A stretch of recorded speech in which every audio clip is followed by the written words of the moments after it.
It's not just about the number of malls, no, for me, no. It's really the impact to the Filipino people, no.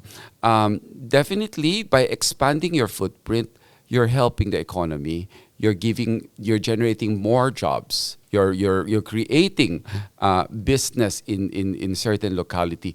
That's why the growth for us is not just in Metro Manila, but also outside Luzon, no? Whether it's in Visayas or in Mindanao.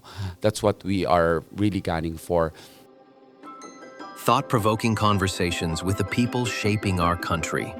We uncover stories behind the headlines with influential voices from the Philippines and beyond.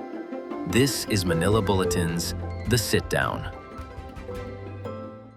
We have today with us Stephen Tan, the president of SM Supermalls, who was actually appointed as president January 2020. Just right before the pandemic. Yes, which in other quarters would be seen as like a bad cosmic joke on a person. But in the case of Stephen and with SM Supermalls, they've actually expanded their footprint within those 5 years. They've actually integrated sustainability within their operations and infrastructure, and they've embraced data and innovation. Yes. So we're really excited to shoot the breeze with Mr. Stephen Tan. Thank you, Philip. As a first question, Stephen, there's a two-parter I'd like to throw your way. No, how would you encapsulate the last 20 years of SM Supermalls and the shift to being more than just a physical space of retail to one of clear intent and bigger purpose? I joined SM, as a matter of fact, 2004. So I'm 21 years already with the company. No, when I first joined SM, I remember clearly, food mix was less than 5%, and you only have like McDonald's and Jollibees and Chowkings in our malls. No, that has changed dramatically. I mean, we purposely put provisions into our new malls or even with our existing malls, no, we slowly kept on changing the retail mix to 30% at least minimum for our food mix. Why? Because we saw that coming. We saw with the advent of e-commerce, we're also lucky that we have one foot in China, no, and we saw how it evolved, how retail evolved in China. So we prepared for that. We intentionally put 30% food mix. We make our malls more experiential, and we also make it more lifestyle. Okay. And in terms of your own life and priorities, I mean, given the demand and attention that the position requires, how did that entry of the pandemic in 2020 affect you and your attitude towards what malls should represent? You look at it as, it depends on how you look at it. Some people would say, oh, napakamalas mo naman, Steven. You got appointed just right before the pandemic, no? But I look at it as half glass full. Why? Because there was so much learnings. If pandemic didn't happen, I don't think I would be this strong as a leader. I now know how to navigate on difficult, water, no? You have colleagues who got sick, we lost a few of our colleagues also, no? That was really a very tough time. Everyone was depending, they really depended on us, no? Because nobody knew what was going on and what will happen. Will the mall is still open? But I took that as a challenge to improve how we operate our malls, how we do things. Now that you passed the pandemic period where the really challenges were faced, what do we have now to look forward to the next 10 years when by the time you'll be celebrating your half century mark? So in terms of expansion, in terms of new experiences in the mall? Okay.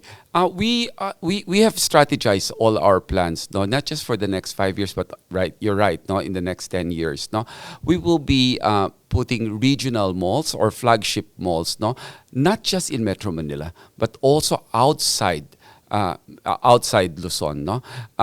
Davao, after all the several expansion, has become the biggest shopping center or the mall in the whole of Mindanao. Our SM Seaside in Cebu has turned into a lifestyle complex rather than just a mall. The mall is, I mean, it's a flagship mall to start with, but we will be opening our arena, our convention center. There would be hotels, and residential and offices. No, so these are the kind of things that we are looking into for at least the next 10 years. No, by then the smart city will already be up and running, and we have few estates that are coming up, no, the Carmona and even Malolos. Have you put a number to that, sir? Like how many malls will you have by your 50th year? It's not just about the number of malls, no, for me, no. It's really the impact to the Filipino people, no. Definitely, by expanding your footprint, you're helping the economy. You're generating more jobs. You're creating business in certain locality. That's why the growth for us is not just in Metro Manila, but also outside Luzon, no? Whether it's in Visayas or in Mindanao. That's what we are really gunning for.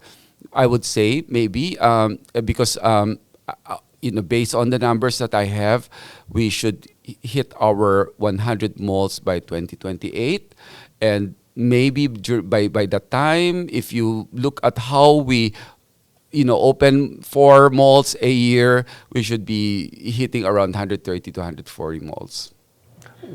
Which communities can look forward to a SM mall opening in the very near future? In next month, we will be opening SM City La Union. I love going to La Union. We call that LU, as the baguettes would call it. Diba? And then Zamboanga, SM City Zamboanga, that would be our second mall in Zamboanga. That is big. This time we're putting up a big mall with all the Manila brands or even global brands, no, that we will be bringing in first in Zamboanga. Exciting projects like Harrison Plaza by 2027. The new Santa Rosa project we have in Nuvali. Now that's also going to be very exciting. Nuvali would have a 1 hectare indoor garden. Can you imagine that? 1 hectare indoor garden in the middle of the mall, no? That is fully air conditioned. Fully air conditioned because people love greens and open spaces, but they don't like the heat. So we listen to them and we put up and mix both technology and what they want, and voila. I remember earlier this year, everybody was really astounded with the SM Lawag, no? When you opened Lawag. Now that you're saying and you're mentioning La Union, and it's the surfing capital, is there something very special that the surfers in La Union should be looking forward to vis-a-vis the SM that's going to open there? Yes. We now try to also create,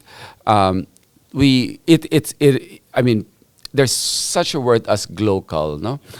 You have global brands, but you also have local brands. You also try to adapt your design of the mall, no, to the local, community. There would be a sandbar.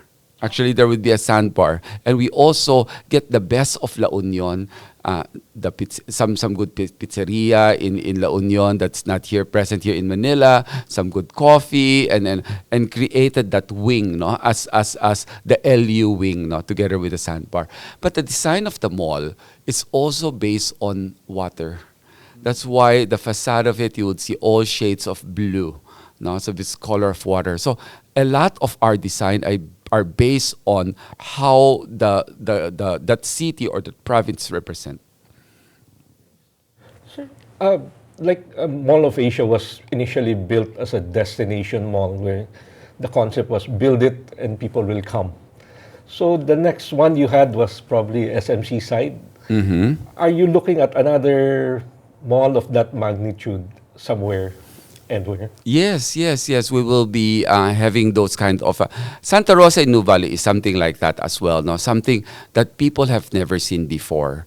You create something new, something fresh for that locality. No, and even in Zamboanga, when we open Zamboanga, there will be some surprises and some elements that you have never experienced before. Okay, that's How exciting. about the smart city, sir? Would you be building something this big? Or It's even bigger. It's even bigger. Yeah, because this one, where we are right now, Mall of Asia, no, it's that this whole complex is total of around 60 hectares. That would be several hundred of hectares. Okay. so it's going to be high tech also. That's why it's called smart city. It's sustainable. It's we future proof it for at least for another 20 to 30 years for the shopping center, for the retail. It's going to be very exciting because we are also creating spaces and experience that we have not seen in the Philippines before. It's going to also be very sports oriented. You mentioned future proofing, and so we're sort of touching on sustainability, no? In the course of us doing our own sustainability forums and focus sessions, we've always felt it's something of a hard sell sometimes to get people to understand what sustainability is about and to have it trickle down. Do you feel the same, or is there specific initiatives within SM Supermalls that you felt were more successful than others and helped sort of, really proselytize the message? Okay. Do you know that we always try to push that envelope, right?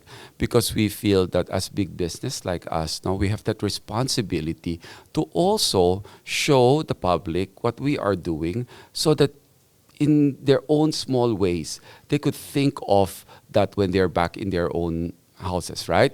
For example, solar panels. 50 of our shopping centers right now are powered by solar. Why do we show that to field trips for elementary students? It's not to show off. It's really more on, this is the future. You have to take care of our planet. It's really mind setting. When we first put our EV charging stations in the mall, way back maybe 2-3 years ago, we were the first shopping center who put up an EV charging stations in a shopping center. Nobody was charging in the first month. I was wondering, did I make the wrong decision by doing that? No, but we feel that somebody has to jumpstart that, right? We communicated also with DTI in giving, we shared those things that we have seen abroad also. No? So we went all out. We put up charging stations. Initially, the first month, not much people were charging. The second month, you have few people charging already. Now, it's not even enough. We have to add more. So I feel you're right. Somebody has to jumpstart that. And I feel that it is the responsibility of big business like us. Kami on our part naman, we try to really educate the kids, no? Because we feel maybe it's the kids in that generation that will really be more responsive, no? And that's why I was going to move on to my next question, which is like for Gen Z and Alpha, how do you do specific marketing campaigns or promotions that are really for that generation? It kept on changing. Few years back, 10 years ago, we were just talking about millennials, how different they are. Nowadays, nobody talk about millennials anymore, right? Now we're always talking about Gen Zs and Gen Alphas, diba? But again, this generation, the Gen Zs and the Gen Alphas, their attention span is quite short. And they want quick wins. They want instant gratification. But we don't have a choice. Listen to them. Put your ears on the ground and give them what they want. That's the only way to attract them to your shopping centers. Or else they'll just buy things online, right? So you create those experiences. And what I see is like they really want open spaces, but they don't want the heat. They want sports, right? They want active lifestyle. So we created those zones and give it to them. Currently, we have 44 pickleball courts in our shopping centers. We do fun runs, we do marathons. No? So these are the things that I think that interest them quite a lot. How popular has been the football pitch that you have on top of Mall of Asia? It's fully booked. My God, even I would get messages from some even tenants, partners, no, asking to book that one. It can be very difficult. Yeah.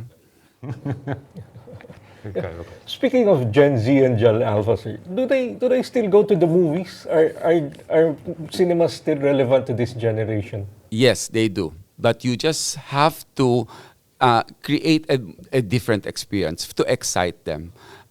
Soon we will be launching. This is the first that I will be talking about this. No, Screen X. What is Screen X? It's the latest technology that is the screen is not just in front of you but go all the way to the side. So a lot of movies are filmed using that technology already, so you have like a 360-degree experience of imagine when you're watching Avatar, the main and then on the sides you would have some birds flying and all these things. No, they want something different. They want some immersive experiences. That's what they are looking for. Gone are the days that big cinemas, we have during our time, I'm sure you remember there's balcony and lodge and orchestra pa, di ba? Iba-iba pa yung pricing niyan, di My ba? time is before your But nowadays, no more. They're not after that. They're not after the size, but they're after the experience. The Demon Slayer proved to be, that was just recently released, proved to be a very successful one. There are nights that it's fully booked, and if you look into the theater, these are all kids. And so this is even beyond that it shows on Netflix or can be seen at home. They also want to join and experience it as a community. Yeah. You know what you see? I think everything will just fall into places. No, what you watch in Netflix is totally different from what you will be watching in the movie houses. Diba? They find its own place. Like for example, Avatar. You would want to experience Avatar in a big screen. You wouldn't want to watch your avatar in this TV screen, right? So because of that, you really have to look for. Well, at the end of the day, it's understanding your customers. You have to keep on listening to them. Put your ears on the ground, and you'll never go wrong. So moving forward, your new malls will continue to have cinemas, but smaller? A smaller format, depending on the market. Of course, there are malls that require more cinemas, more seats. No, so it's not one size fits all anymore. You just really have to study the market, understand it, and build according to the needs. But the tie-up with IMAX will continue. We have expanded that, as a matter of fact. That's And- the big format. Yes, and we have changed several of our projectors into laser. I think all of our IMAX is now using laser projector, the latest technology that the IMAX have. How about your older malls, sir, that have these big cinemas? Are you redeveloping them, redesigning them? Classic example is North EDSA. A whole wing of cinema we have already repurposed into big format restaurants and retail. In North EDSA you have the block, right? And the block crosses into the main mall. You would cross a cluster of, it used to be a cluster of 6 cinemas, 6 large format cinemas. No? We've cut it into several, units, and you have the Tin Tai Fung there, you have the New Lugang there, and it's very successful. And we were able to bring in new brands like KKV and Paris Baguette into those spaces because they need, big spaces. Yeah. I remember I first met you when you were still managing the podium. So do you have a soft That was spot? long time I know. ago. Do you have a soft spot for That's the my podium? baby. I know. That's the firstborn, right? Okay, of course, yes. No, that's why until now I still frequent podium, and but podium is very different. It has a differentiated offerings. The restaurants are more curated. A lot of them are one-offs. No, so it's not your run-of-the-mill mall. Yeah.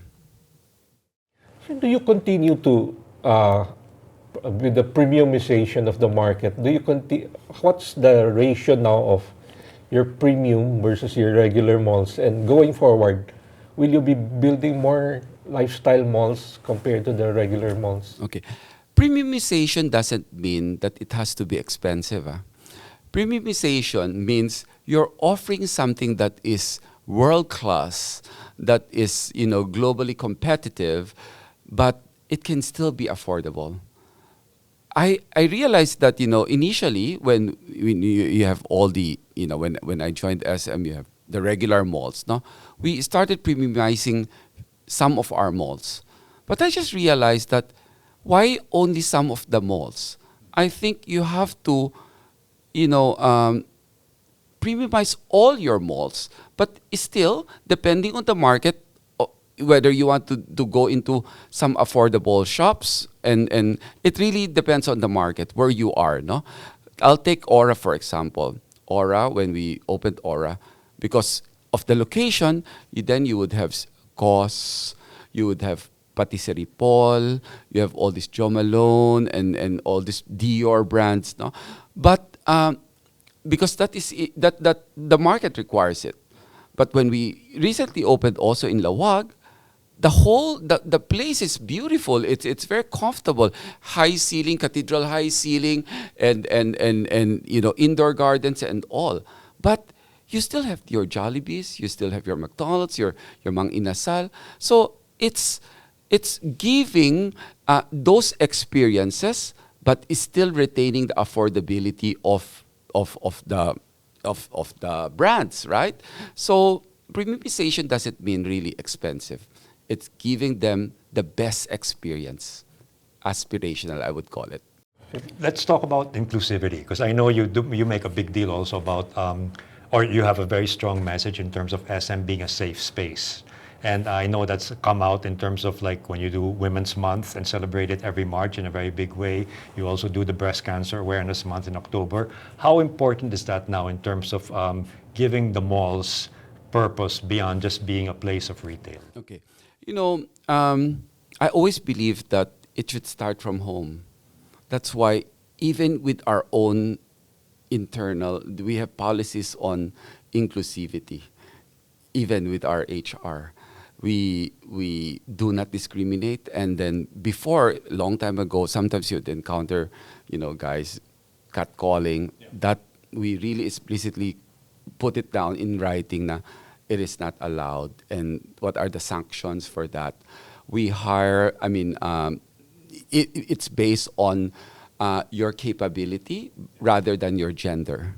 No, as a matter of fact, more than 60%, I think 65% of our employees are women. And aside from that, I think more than 60% also are holding leadership position. So it really starts from home. If you would see also, even in our head office, no, we reduce our number of printers. We only print when necessary. We go digital. We transform it into. We make it more. Everything approvals are all done digitally now. No more paperworks. No more printing of papers. We also do segregation of waste, even here at the head office. It has to start somewhere, and it has to start from home before you could really cascade it, or else it would just be greenwashing. With digitization and with AI, what kind of role does that play within like a mall operation, and how are you advancing SM Supermalls to be embracing that technology? Digitalization in AI, such a big word. Yeah. No, people sometimes can be scared with just the word AI, artificial intelligence, such a big word. For people who are not very techy, it can be very daunting, no? But I also, I'm in my 50s, right? And I have to embrace it. And when I embrace it, I realize that you use AI and digitalization not because it's fancy, not because it is sexy, right? You use it because you want your operations or your job to be more efficient. So apply AI only if it's going to make your work efficient, so that you could focus on something that is more important. Like like leasing, for example. We are in the leasing business, right? You apply digitalization or AI to help you lessen your paperworks, so that the leasing managers can go out and sell spaces or look for better concepts to put into your malls. Therefore, at the end of the day, these two items, whether it's digitalization or AI, it has to help you.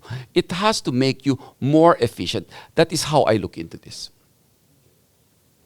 How about for the customers? Are you exploring how to use AI to improve, or maybe make Yes. it more enjoyable to be in your Yes. malls?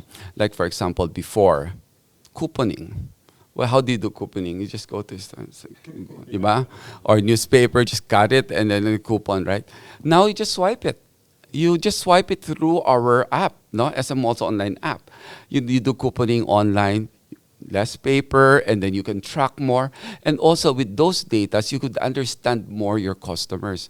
That is how AI works for us, no?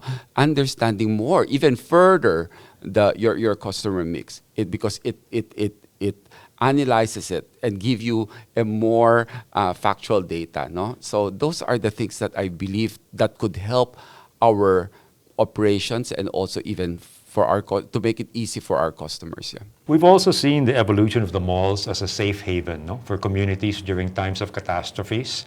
And I think that's really something that was borne out during the pandemic that you guys were doing on a regular basis. Then it continued beyond that. No? So like now when there are typhoons or other flooding situations that occur, diba?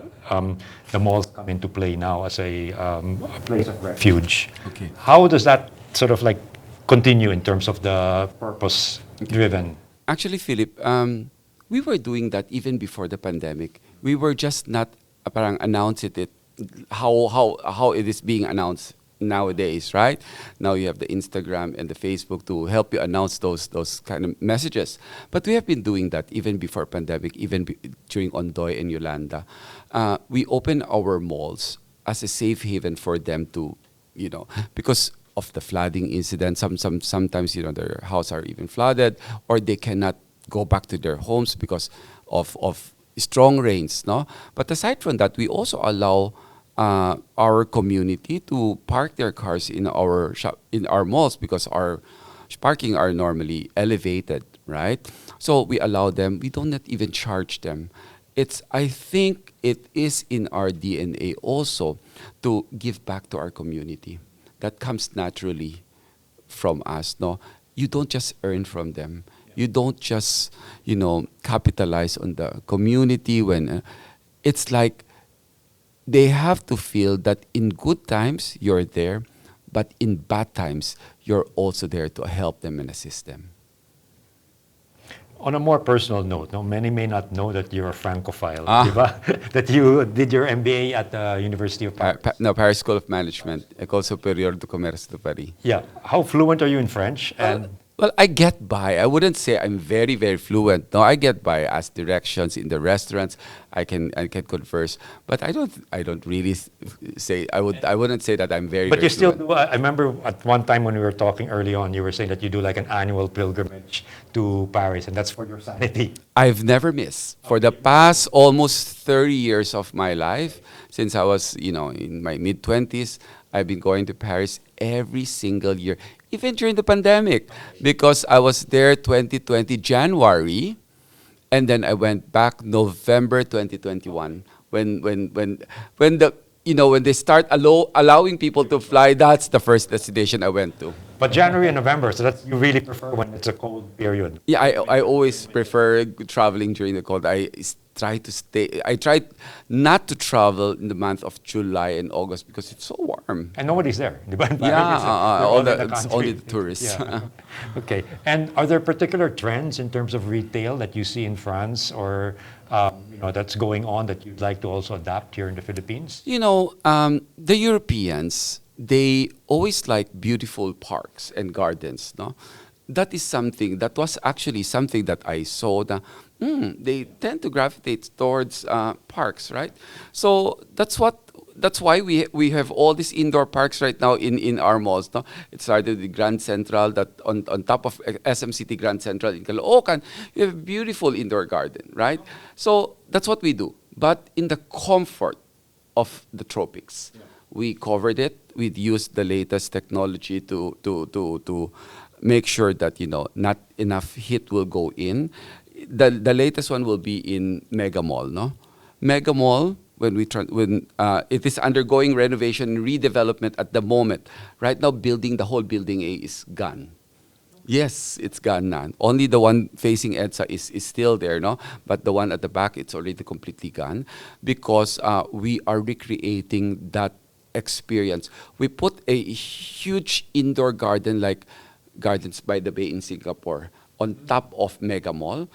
We use the latest technology. It's called ETFE, where there are two layers of membrane that it's not polycarbonate. They use that in NASA, that the light goes in but the heat does not go in because it's trapped in between those membranes. No, so you'll experience that in Mega Mall when we finish redeveloping Mega Mall. I see that it's going to be done by 2027. 2027. Okay. Yes. Like within SM Supermalls, what sort of lifespan do you give most of your malls before you feel there has to be like a reboot or something that's done? When you reach 8 years, you have to start planning. You have to start planning, and then you do it on your 10th year. Normally, we really redevelop or redefine or upgrade or expand our malls after 10 years. Okay, because Aura was, I think, 2013 when you opened. Yes, right. That's right. That's why right now we're already at the finishing stage of redevelopment. You'll see that we started with the toilets first 2 years ago, and the food hall, and now the rest of the mall. And the most exciting one for that one is going to be the grand staircase together with the park. There's going to be a new look with very exciting. On the top floor, yes, where the Paw Park is now and everything. Yes. Okay, no, because the cinema change was tremendous. How you changed the cinema. Thank you. That was very nice. Yeah. I just wanted to ask, this is something we've asked everybody who ever came on to sit down. No, if you had the chance to conduct your own sit down, who would you like to interview and sort of have a sit down with? Still, I would want to interview Tessie Sicoson. Even if I see her almost every other week, we talk to each other, but still there's so much to learn from her until this very moment. Because sometimes you sit down with people, you learn things. Because sharing, you talk, conversation, it's up to you. How you pick things up. And I feel that I would be able to learn much more when I'm able to really do this interview with her. Wondering, do you go around each of your malls? I mean, how often do you? Well, I try to. I really try to. In Metro Manila, it's more often. But even in the provinces like Visayas and Mindanao, at least minimum I go there once a year. For them also to know that anytime I will be going and anytime I will be visiting, so they're always on their toes and keeping their malls, in tip-top condition, and make sure you can monitor all your how they're doing through numbers. That's very obvious, but it's still different when you see it in actuality. Okay. And in terms of like in the Visayas now, which do you consider as the really strong growth areas? We still see a lot of potential in Cebu, but there's a lot of areas that I feel that we have not yet fully tapped, like in the areas of Tacloban. Bacolod is still a very, very promising for us. No? So there's still a lot of rooms for growth for Visayas and even Mindanao. But you're still always looking at tier 1 cities, no? Is that the basic, or that's changed already? Sometimes, of course, when you don't have any more availability in tier 1 cities, then you go to tier 3 to tier 2 cities, no? But we have always been a catalyst. Even if you go into a tier 2 city, eventually it will become a legit tier 1 city. So are there any tier 2 that you're really entering into, for example, within the next year, so they can get very excited knowing there's SM coming up? I'm not so sure if you call this tier 2 cities, no, but the likes of Tagbilaran. No, we're opening in Tagbilaran. We're also opening in Iligan in Mindanao. So there's a lot of areas that we will be opening in the Tagum in Davao. So a lot of these areas, we feel that there is a potential to grow your business there.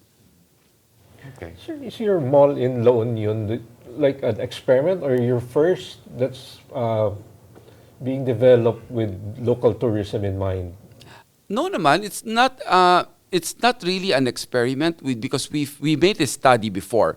We always do surveys. And also the way we run malls or we create shopping centers has also evolved. No, so it just kept on evolving.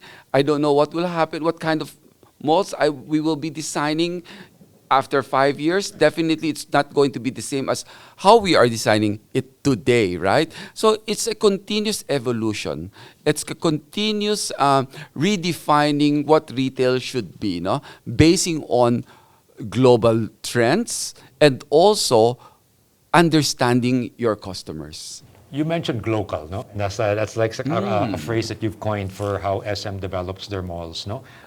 Does that mean also you're still ready to open and allow, for example, foreign architectural firms or designers to come into play? We do. We use a lot of foreign architects, but we also we have a plethora of good local architects also. We have good talents here in the Philippines, no? So it's a mix of both. And then what? You often find like one who's actually from that region or from that city, or it doesn't really matter? Sometimes, yes. Like, for example, in Bacolod, when we were designing Manukan, we were looking for, I told them that, I really want somebody who understands the locality, no? So that we could translate it also better. Yes, we do. Our lawag is beautiful. It's done by architect Royal. Yeah. Okay. Can we look forward to more SM malls in top tourist destinations like Panglao, Siargao? Well, if there is a market, we will be there. Believe me, if there is an opportunity, I'm there. That you don't have land bank there. No, not that. But we have land banking in Palawan. Beyond beyond Puerto Princesa. Puerto Princesa is a tourist destination. It's where the underground river is, right? And a lot of tourist people, I mean, they make it their stop to buy their essentials and all these things before they go into, the river cruise or all these things. Not thinking of yourself as president of SM Supermalls, but just as an ordinary person, what would be the 3 top things you do when you'd enter an SM Supermall? What would be the top 3 things, no? I would always look for I'm a shopaholic. Okay. Confession time. I'm really a shopaholic. I love shopping. I love buying things. So naturally, I'll go to the shops that I really want to. Dining also gives me a lot of pleasure.